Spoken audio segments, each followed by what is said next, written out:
प्रेम शुक्ला जी, आपसे ही शुरुआत करते हुए, बुलंदशहर से बुलंद होगी क्या 2024 के लिए भारतीय जनता पार्टी की तकदीर?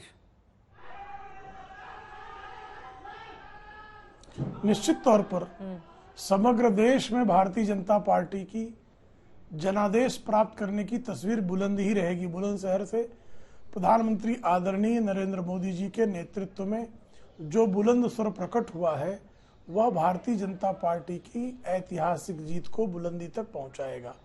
भारतीय जनता पार्टी के आदरणीय नरेंद्र मोदी जी ने जिस तरह से जन कल्याणकारी योजनाओं के माध्यम से सतत 10 वर्षों तक जनसेवा की है, जिस तरह से विकास के कार्य हुए हैं, जिस तरह से उनका संकल्प है कि अपने जीवन का पल पल और अपनी ऊर्जा का कण कण इस देश को विकसित बनाने के लिए, दिव्य भव्य भारत बनाने के लिए संकल्पित करना है, उस संकल्प की पूर्ति निश्चित तौर पर देश की जनता करेगी। मैं विपक्षी दलों से इस पर प्रतिक्रिया लूंगी, लेकिन बड़ी खबर आ रही है बिहार से।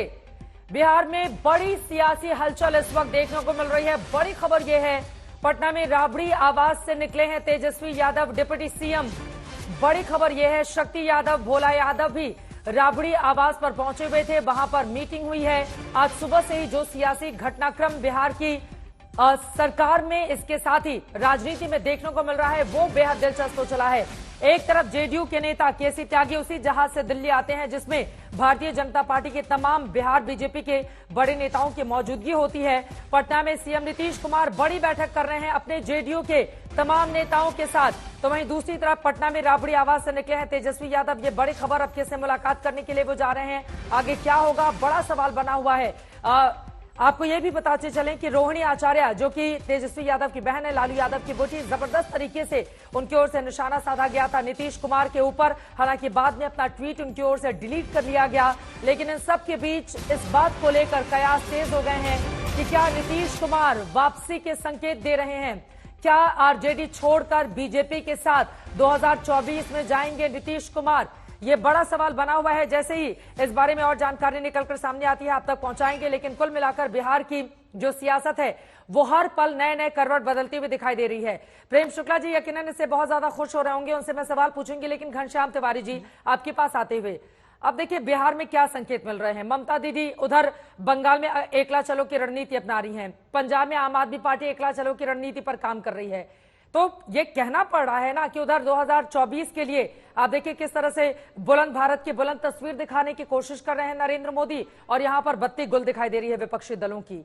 कैसे लड़ेंगे आप लोग 24 के लिए बीजेपी से? घनश्याम तिवारी जी। नमस्कार चित्रा जी, आपको, दर्शकों को और को पैनलिस्ट को। 3 बातें महत्वपूर्ण हैं। बत्ती गुल क्या होता है? अगर आपके स्टूडियो के आसपास कोई युवा है जो पढ़ा लिखा है उससे पूछिए, क्योंकि जब इंडिया टुडे की रिपोर्ट बताती है कि देश के हर 2 पढ़े लिखे युवाओं में से एक पढ़ा लिखा युवा बेरोजगार है, युवा युवती, बत्ती गुल उसे कहते हैं। बत्ती गुल उसके परिवार की होती है जिसको कहा गया कि 50 रुपए का पेट्रोल मिलेगा और 100 रुपए देना पड़ता है, या 500 रुपए का सिलेंडर मिलेगा और 1000 रुपए देना पड़ता है। बत्ती गुल और हो जाएगी जब ये मोदी जी 2000 रुपए का सिलेंडर करेंगे और 200 रुपए का पेट्रोल करेंगे। बत्ती गुल तब होती है जब बेटी बचाओ एक नारा नहीं धमकी बन जाता है। जिस उत्तर प्रदेश में 65,000 क्राइम अगेंस्ट विमेन, एनसीआरबी के आंकड़े हैं देश में सबसे ज्यादा, एक भी साल चाहे वो मोदी राज है या योगी राज है, क्राइम, महिलाओं के खिलाफ जो अपराध हुए कम नहीं हुए, बढ़े ही हैं। अगर आपकी पार्टी पुरोधा बन जाएगी, एम्बेसडर बन जाएगी बिल्किस बानो के रेपिस्ट के, ब्रजभूषण सिंह की एम्बेसडर बन जाएगी, उन लोगों का एम्बेसडर बन जाएगी जो आईआईटी बीएचयू में एक बेटी को नग्न करते हैं, उसके साथ दुर्व्यवहार करते हैं, और फिर वो भारतीय जनता पार्टी के कार्यालय में डट के बने रहते हैं 2 महीने तक। तो बत्ती गुल आप देश की बेटियों की कर देंगे, युवाओं की कर देंगे, उन राज्यों की कर देंगे जिन राज्यों में आप मनरेगा का पैसा नहीं दे रहे, देश के पार्लियामेंट की बत्ती गुल कर देंगे जब 140 सांसदों को आप बाहर फेंक देंगे, और सुप्रीम कोर्ट की बत्ती गुल कर देंगे जब सुप्रीम कोर्ट कहेगा कि अडानी के मामले लिस्ट क्यों नहीं हो रहे। तो इस देश में बत्ती गुल तो नरेंद्र मोदी जी कर रहे हैं, और अगर इस बत्ती गुल को रोकना है तो आपको ऐसी सरकार चुननी पड़ेगी जिसके एजेंडे में रोजगार हो। क्या भारतीय जनता पार्टी के एजेंडे में रोजगार है? अगर रोजगार होता तो इतने सारे देश के युवा इजराइल में में उस मौत के कुएं में क्यों जा रहे हैं जहां पर इस तरह का खूनी खेल चल रहा है, जहां पर हर तरह की दिक्कतें हैं, जहां पे सरकार कोई खास फैसिलिटी नहीं दे रही, या एक नौकरी जो सरकार निकालती है उसमें लाखों लोग क्यों अप्लाई करते हैं, या ट्रेन में इस तरीके से लोग भर भर के जा रहे हैं, जो ट्रेनें लेट चल रही हैं। घनश्याम तिवारी जी, आपकी बातें अपनी जगह महत्वपूर्ण हो सकती हैं, लेकिन हमने कार्यक्रम का नाम इसलिए दिया है क्योंकि पश्चिम बंगाल में बड़े जोर शोर से तैयारी हो रही थी क्या वहां की 42 सीटों पर बात बन जाएगी। वहां पर बत्ती गुल हो गई क्योंकि ममता बनर्जी ने एकला चलो का ऐलान कर दिया। पंजाब में बत्ती, यहां पर सियासी बत्ती गुल की चर्चा इसलिए हम कर रहे हैं, मैं आपके लिए और दर्शकों की, क्योंकि आम आदमी पार्टी अब अकेले पंजाब में जा रही है। यूपी को लेकर अखिलेश यादव जैसे बड़े नेता को लेकर कांग्रेस पार्टी के एक बड़े नेता मध्य प्रदेश में किस तरह के शब्दों का प्रयोग करते हैं ये बताने की जरूरत नहीं है, इस वजह से इस तरह के शब्दों का इस्तेमाल किया जा रहा है। लेकिन एक फिर से बड़ी खबर आ रही है। अब देखिए, बिहार में भी हलचल जिस तरह से तेज हो चली है, आगे इंडिया गठबंधन का क्या होगा यह बड़ा सवाल बना हुआ है। पटना में नीतीश के आवास पर जेडीयू की बड़ी बैठक चल रही है। नीतीश कुमार की अगुवाई में यह बड़ी बैठक बुलाई गई है। 2019 का चुनाव बीजेपी के साथ लड़कर 17 सीटों पर जेडीयू ने चुनाव लड़ा था, 16 पर शानदार जीत हासिल की थी। लेकिन इस बार आरजेडी के साथ लोकसभा में जाया जाए या नहीं जाया जाए, कहा जा रहा है सांसदों की ओर से दबाव बन रहा है नीतीश कुमार के ऊपर, क्योंकि वो अपनी परफॉर्मेंस को रिपीट करना चाहते हैं। इस वजह से क्या नीतीश कुमार बीजेपी के साथ जाने का बड़ा फैसला ले सकते हैं। रोहिणी आचार्य लालू यादव की बेटी की ओर से सीधा हमला किया जाता है उसी नीतीश कुमार के ऊपर, जिस नीतीश कुमार के साथ आरजेडी सरकार मौजूदा वक्त में बिहार में चला रही है। जेडीयू के नेताओं के साथ ये बड़ी बैठक जारी है। घनश्याम तिवारी जी, मैं आपके पास आऊंगी, लेकिन जल्दी से प्रेम शुक्ला जी उनका जवाब दीजिए। उन्होंने कुछ महत्वपूर्ण रोजगार को लेकर, महंगाई को लेकर और बेटियों को लेकर उन्होंने महत्वपूर्ण सवाल उठाए, उस पर जल्दी से जवाब दें आप। देखिए, गायत्री प्रजापति को पोस्टर बॉय बताने वाले महिलाओं की चिंता कर रही है, अच्छी बात है। जो कहते थे कि जो है बच्चों से गलती हो जाती है, और अखिलेश यादव जैसा अभद्र व्यक्ति जो उससे पत्रकार पूछ लेता है बलात्कार के बारे में तो कहता है तुमसे तो बलात्कार नहीं हुआ ना। तो ऐसे अभद्र लोगों को भी बलात्कार की चिंता, महिला सुरक्षा की चिंता हो रही है, ये अच्छी बात है। जहां तक रोजगार की बात रही, भारतीय जनता पार्टी के आदरणीय नरेंद्र मोदी जी के कार्यकाल के ईपीएफओ के आंकड़े सिर्फ 3 वर्षों के आंकड़े बताते हैं कि 4.98 करोड़ लोग जो है और 13 करोड़ लोग जो है 10 वर्षों में जो है ईपीएफओ में 11 करोड़ नए आंकड़े जो है वो दर्ज हुए हैं। अगर ऑर्गेनाइज सेक्टर में एक व्यक्ति को रोजगार मिलता है तो डॉक्टर मनमोहन सिंह और अहलूवालिया कहते थे कि 9 लोगों को जो है अनऑर्गेनाइज सेक्टर में रोजगार मिलता है, तो 11 करोड़ लोगों को 10 वर्षों में ऑर्गेनाइज सेक्टर में रोजगार मिला है। आप बाकी गणित कर लीजिए, क्योंकि थोड़ा मुझे लगता है कि जो विदेश से पढ़कर आए लोग हैं उनको गुणा भाग भी आता होगा। 41 करोड़ जो है लोगों को मुद्रा योजना में लोन दिया गया, जिसमें 21% पहली बार जिनको लोन मिला है। 21 करोड़, अगर एक व्यक्ति को मुद्रा योजना में एक को भी रोजगार मिला तो भी संख्या 8.5 करोड़ की होती है। सिर्फ रोजगार का बता रहा हूं। महंगाई की स्थिति है कि 10% जिसमें जो है तो दुम दबाकर जिस यूपीए के पीछे समाजवादी पार्टी को जाना पड़ा था, जब सीबीआई के डंडे के डर से, और ये मेरा दावा नहीं है, ये अमर सिंह ने तहलका के इंटरव्यू में कहा था कि सीबीआई के डर के मारे जो है आदरणीय मुलायम सिंह यादव ने श्रीमती सोनिया गांधी की संपर्क सरकार को समर्थन दिया था। उस समय महंगाई का एवरेज जो इन्फ्लेशन रेट था वो 10% था, आज 5% कोरोना के बाद भी है।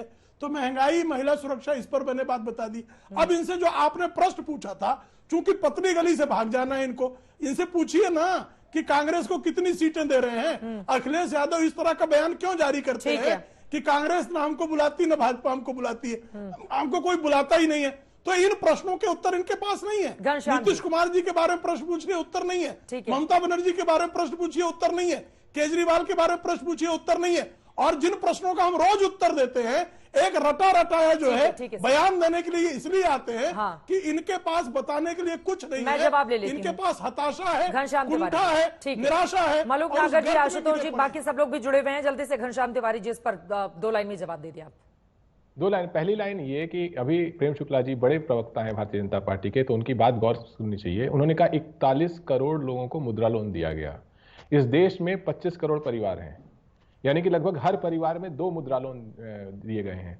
अगर आपके दर्शक देख रहे हैं तो अगल बगल देखें, अपने मोहल्ले में देखें, अगर एक भी घर में एक भी मुद्रा लोन दिया है तो आप पूरा मोहल्ला भारतीय जनता पार्टी को वोट लिस्ट दे दीजिए। सकते हैं इससे जी। बड़ा घोटाला कोई इससे बड़ा फर्जीवाड़ा घोटाला नहीं इस करते, देश पूरी के सूची युवाओं है। के साथ कुछ नहीं हुआ है, बैंकों की सूची जहां पे है। भारतीय जनता पार्टी के प्रवक्ता कह रहे देखिए, आप देख हैं कि लीजिए 41 करोड़ लोगों को मुद्रा लोन बकवास दिया गया, करने यानी का कि कुछ उनके पास नहीं है। हर परिवार में 2 आप मुद्रा लोन दिए सूची ले गए। लीजिए ना जहां बैंकों से तक मित्र। आपके काम की चर्चा है, ये अब आप काम की घोटाले चर्चा बाजों को अंतर्राष्ट्रीय और कुछ समझ में नहीं आता है। मैंने जी, बोला। उनको बोलने नहीं देते हैं आपके प्रेम शुक्ला जी, उनको बोलने CBI नहीं के देते। ठीक डंडे है, डर अपनी से अपनी अपनी बारी में, दबाने अपनी वालों को अपनी और बारी क्या में प्लीज। ठीक है प्रेम शुक्ला जी, उनकी बात हो जाए। आपके कारनामों की चर्चा देश विदेश के अखबारों में है। जैसे आयरिश टाइम कह रहा है कि 60,000 41 करोड़ की सूची मांग लेना, उत्तर RTI कर ले। मैं तो आपकी बात मान रहा हूँ, मैं आपकी बात मैं तो दर्शकों को कह रहा हूँ कि नहीं इनके पास।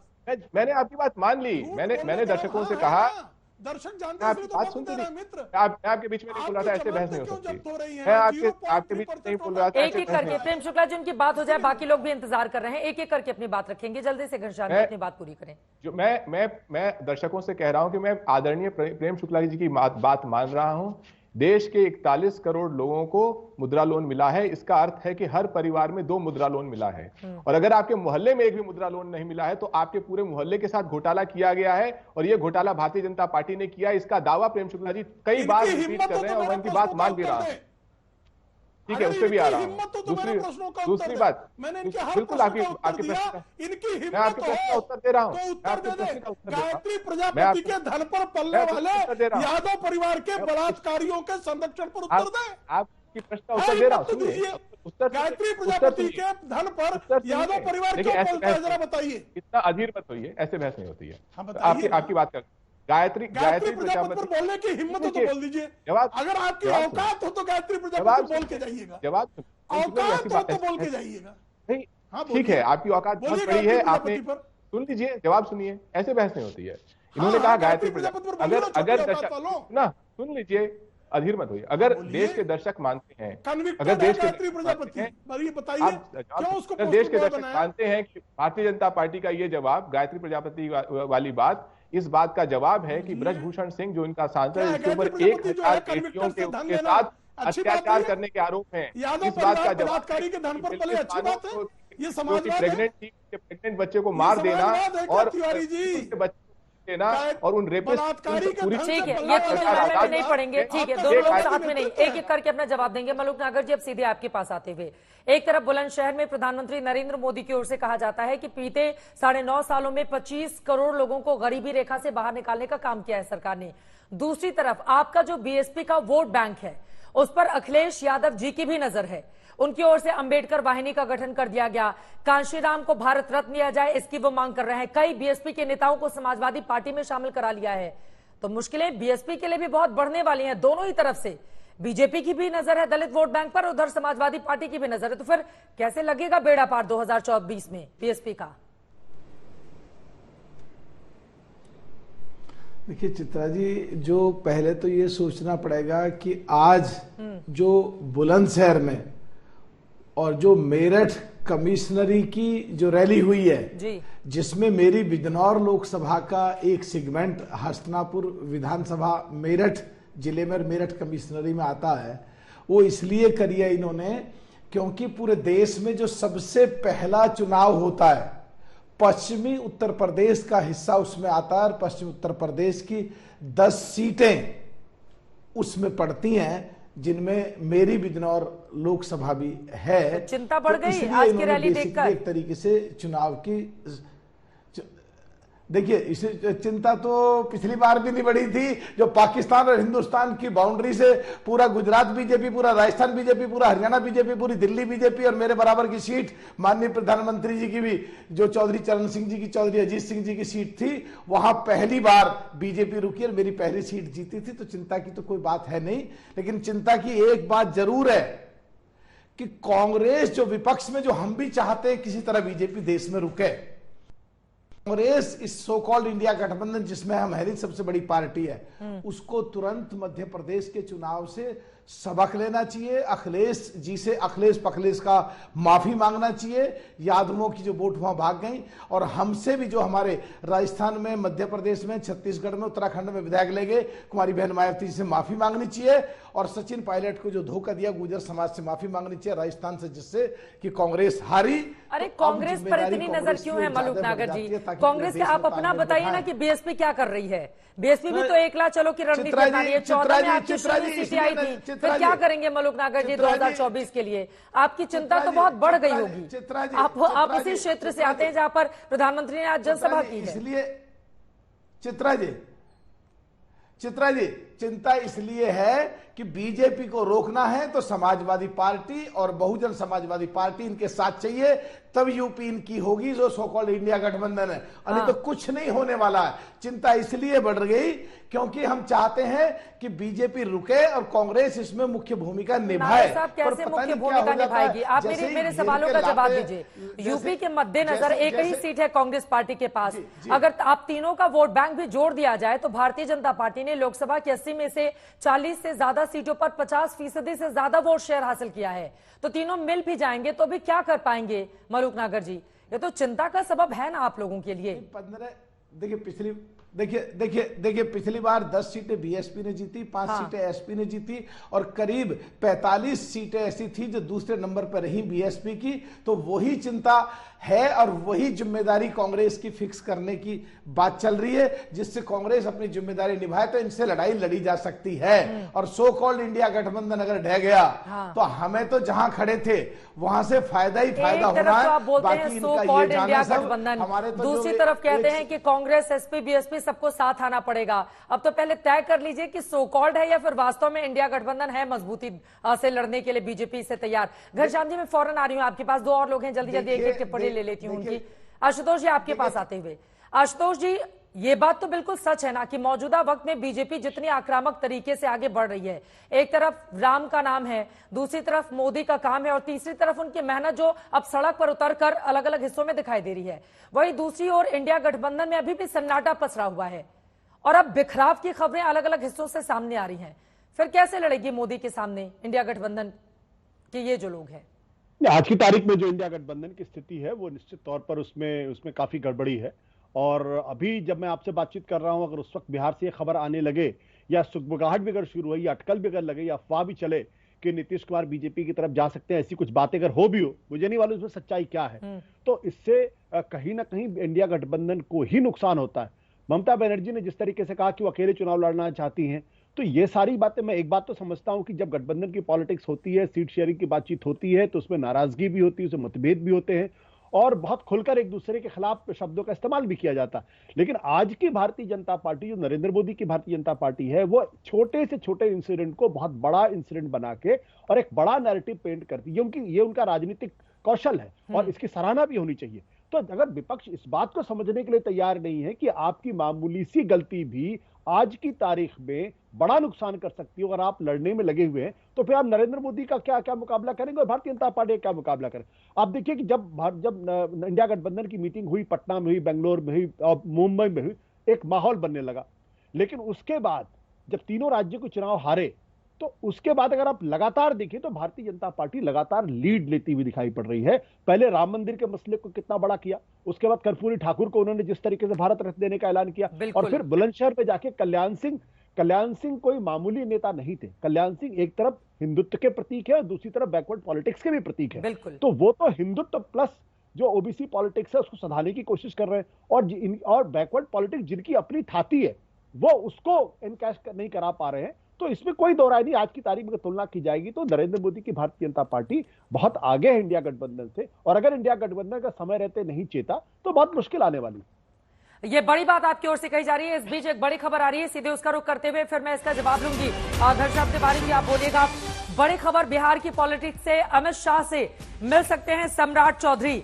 बीजेपी बिहार के अध्यक्ष सम्राट चौधरी गृह मंत्री से मुलाकात कर सकते हैं, बिहार के राजनीतिक हालात पर फीडबैक देंगे।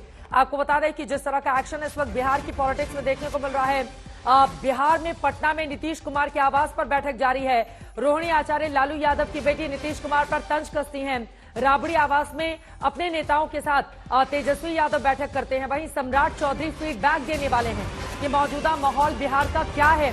आपको बताते चले, एक साथ चुनावी राजनीति में उतरकर 2019 में एनडीए ने बीजेपी नीतीश कुमार ने 40 में से 39 सीटों पर जीत हासिल की थी। आरजेडी का सुपड़ा साफ हो गया था। कांग्रेस पार्टी को एक सीट किशनगंज की सीट मिली थी, जबकि बीजेपी को पूरी 17 सीटें, नीतीश कुमार को 16 सीटें और एलजेपी रामविलास पासवान की पार्टी, तब रामविलास पासवान जी थे, उस समय पूरी की पूरी 6 सीटों पर जीत हासिल करती है। ऐसे में क्या नीतीश कुमार अब पूरा मन बना चुके हैं, क्योंकि कल ही उनकी ओर से परिवारवाद को लेकर जबरदस्त तरीके से हमला किया गया। कर्पूरी ठाकुर को भारत रत्न देने का फैसला भारत सरकार की ओर से किया गया। नरेंद्र मोदी की वो तारीफ करते हुए नजर आए। एक और टिप्पणी इस पर आशुतोष जी, क्या ये माने जा सकते हैं नीतीश कुमार का ये जो एक्शन है या उनके ये जो बयान है वो पूरी तरह से संकेत दे रहे हैं कि अब माहौल बदलने वाला है और फिर से वो पलटने वाले हैं? आशुतोष जी, कल परिवारवाद को लेकर हमला, कर्पूरी ठाकुर के मामले में नरेंद्र मोदी की तारीफ, इस समय बड़ी बैठक कर रहे हैं और रोहिणी आचार्य ने जो ट्वीट किया था उस मुद्दे पर भी अपने लोगों से फीडबैक ले रहे हैं। वो देखिए चित्रा जी, इसमें कोई दो राय नहीं है कि इस वक्त बिहार में जो कुछ भी घटनाक्रम चल रहा है उस घटनाक्रम से भारतीय जनता पार्टी को फायदा होगा और भारतीय जनता पार्टी निश्चित तौर पर यह चाहेगी कि नीतीश कुमार एक बार फिर उनके पाले में जाएं। उसके दो बड़े कारण, पहला बड़ा कारण यह है कि भारतीय जनता पार्टी ने 2019 के चुनाव में गठबंधन के सहयोगियों के साथ 40 में से 39 सीटें जीती थी और भारतीय जनता पार्टी को 17 सीटें मिली, तो 17 की 17 सीटें उसने जीती थी। और अगर जनता दल यूनाइटेड अगर आज की तारीख बीजेपी के साथ जाता है तो इंडिया गठबंधन तो फिर जो इंडिया है उसको 40 में से 39 या 38 सीट लाने में कोई दिक्कत होने वाली नहीं है। दूसरी बात, नीतीश कुमार जिनको कि इंडिया गठबंधन का सूत्रधार माना जा रहा था, अगर वो खुद ही अगर इंडिया गठबंधन को छोड़ देते हैं तो फिर एक परसेप्शन जाएगा कि इंडिया गठबंधन खत्म हो गया। तो ऐसे में जनता, नीतीश कुमार उधर जाते या जाते इंपॉर्टेंट नहीं है, लेकिन भारतीय जनता पार्टी के लिए यह कदम बहुत ही मुफीद होगा अगर ऐसा कोई कदम उठता है तो। और अमित शाह ने इस बारे में संकेत भी दिए थे, आपको याद होगा कि राजस्थान पत्रिका को दिए इंटरव्यू उन्होंने कहा था कि कोई प्रस्ताव नहीं आया, लेकिन अगर आएगा तो हम सोचेंगे। जबकि उसके पहले झंझारपुर की बैठक की रैली में उन्होंने साफ तौर पर कहा था नीतीश कुमार के दरवाजे बंद है। तो बीजेपी प्रैग्मेटिक पॉलिटिक्स करती है और ये लोग जो हैं ये दरअसल पुरानी, आज भी 1970 के जमाने की राजनीति करते हैं और छोटे छोटे इंटरेस्ट को लेकर ये अपनी और अपनी पार्टी की जो है वो हमेशा उनकी हालत खराब करते रहते हैं। और 2024 में जो 350 का बड़ा लक्ष्य रखा गया है एनडीए या फिर बीजेपी की ओर से, अब उसके लिए तो साम दाम दंड भेद कुछ भी करने को क्या बीजेपी प्रेम शुक्ला जी तैयार है? बार बार अपने बिहार बीजेपी के नेताओं से आप लोग बयान दिलवाते हैं दरवाजे बंद हो चुके हैं, लेकिन छोटी सी खिड़की खोलकर नीतीश कुमार को के लिए रखे रहते हैं। तो ये बात भी सच है ना कि नीतीश कुमार पर बड़ी नजर है आप लोगों की कि कब आ जाएं एनडीए के पाले में। धीरेन्द्र जी, उसके बाद में फौरन लौट रही हूं आपके पास। चित्रा जी, हर अच्छे मकान में जो है दरवाजे और खिड़कियां होते हैं। चित्रा जी, हर अच्छे मकान में रोशनी और हवा आने के लिए अच्छी खिड़कियां और अच्छे दरवाजे होते हैं। समझ में आ रही है आपकी बात। आगे बढ़ा लें अपनी बात, फिर मैं धीरेन्द्र जी के पास जाऊंगी। तो अच्छी हवाएं आती रहे इस वजह से, या फिर रोशनी आती रहे, उसके लिए नीतीश कुमार के लिए खिड़कियां खुली हुई हैं। सीधे बोल दें आप। मैंने कोई टिप्पणी नहीं की, सिर्फ मैंने बताया अच्छे मकान के लक्षण क्या है। अच्छे मकान के लक्षण आपने पूछे तो मैंने बता दिए। नीतीश कुमार जी श्रेष्ठ नेता है, सारे लोग कहते थे। आशुतोष जी भी उनकी प्रशंसा करते हैं, उनकी मलूक नागर जी भी प्रशंसा करते हैं, और घनश्याम तिवारी जी तो उनके दल में रहकर आए हैं तो उनके प्रशंसक रहे ही हैं। तो उनकी प्रशंसा में अगर कुछ मैं कह दूं तो अभी उसके भी लोग जो है अनुमान लगाने शुरू कर देंगे कि आप नीतीश कुमार जी की प्रशंसा क्यों कर रहे हैं। ये निश्चित है, कर्पूरी ठाकुर का जो सिद्धांत था, उन्होंने वंशवाद को पोषित करने का कार्य तो नीतीश कुमार जी ने नहीं किया है। और वंशवाद पर कल उनकी जो तलखी है वो इस बात को जो है, इस बात का संकेत तो है कि जिस तरह से आदरणीय नरेंद्र मोदी जी वंशवाद की राजनीति के विरोध में है, स्वयं श्री नीतीश कुमार जी ने कल वंशवाद के विरोध में बात की है। और नीतीश कुमार जी ने कर्पूरी ठाकुर को भारत रत्न देने की जो उनकी 2007 से मांग थी, वो आदरणीय प्रधानमंत्री जी को उसके लिए आभार भी व्यक्त किया है। शेष जो राजनीतिक घटनाक्रम है उस पर आज तक के रिपोर्टर बहुत तेज हैं। ठीक है, यानी कि आप हमारे रिपोर्टर्स के ऊपर ही बहुत सारी चीजें छोड़ देना चाहते हैं। तो अब मैं आ जाती हूं धीरेन्द्र कुमार जी। इन्होंने तो अपना रोशनदान खोलकर रखा हुआ है नीतीश कुमार के लिए, लेकिन आप लोगों ने नीतीश कुमार के साथ जो लड़ाई लड़ी और हम सब ने देखा विधानसभा में क्या स्थिति हो गई, और फिर बाद के घटनाक्रम भी, खासतौर से जो एलजेपी के लिए, पूरे अगर समग्र पार्टी के लिए। आशुतोष जी, आ रही हूं मैं आपके पास। तो धीरेन्द्र जी, फिर क्या बचेगा आप लोगों के लिए? नीतीश कुमार एक बार फिर से अगर दल बदल करके अपनी पार्टी को फिर से एनडीए का हिस्सा बना लेते हैं तो? नीतीश कुमार जी का व्यक्तिगत हम लोगों ने कभी विरोध नहीं किया है चित्रा जी। सबसे पहले मैं कह दूं, उनकी नीतियों का विरोध किया है। विगत कुछ दिनों से जब से उन्होंने जनादेश का अपमान कर करके बिहार को जंगल राज की तरफ ढकेलने का काम किया है, हम लोगों ने उसका विरोध किया है।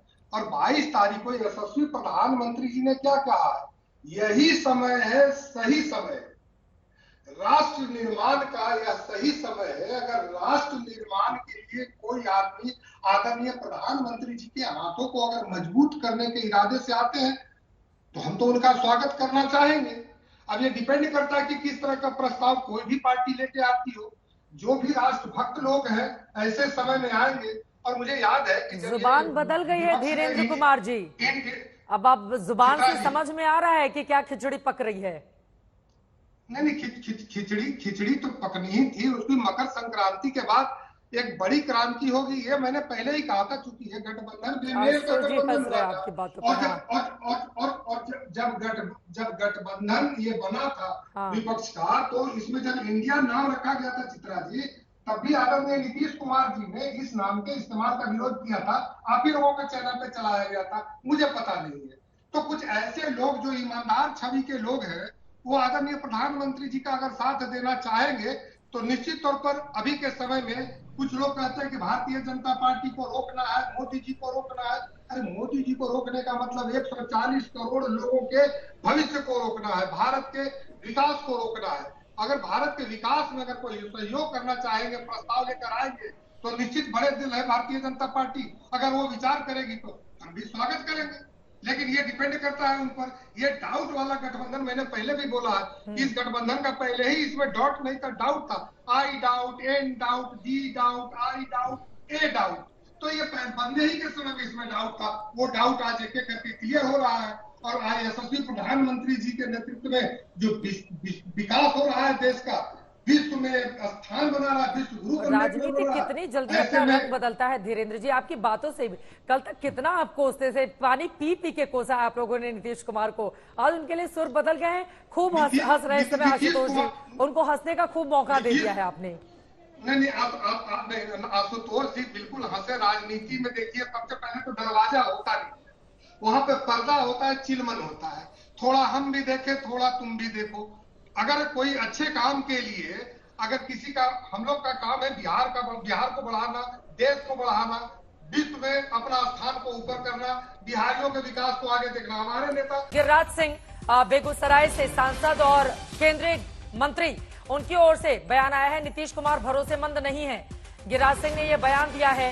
बिहार के हलचल पर गिरिराज सिंह का यह बयान सामने आया है, लेकिन बीजेपी की नजर भी है नीतीश कुमार के ऊपर, क्योंकि नीतीश का अपना वोट बैंक है। ऐसे में अगर नीतीश एनडीए का हिस्सा बनते हैं तो यकीनन 2024 के लिए बीजेपी की राह आसान होगी। तो एक तरफ बार बार दरवाजे बंद होने की बात कही जाती है बीजेपी की ओर से, तो दूसरी तरफ रोशनदान खोलकर नीतीश कुमार के लिए झांक झांक कर देखा जाता है कि नीतीश कब इधर आने वाले हैं।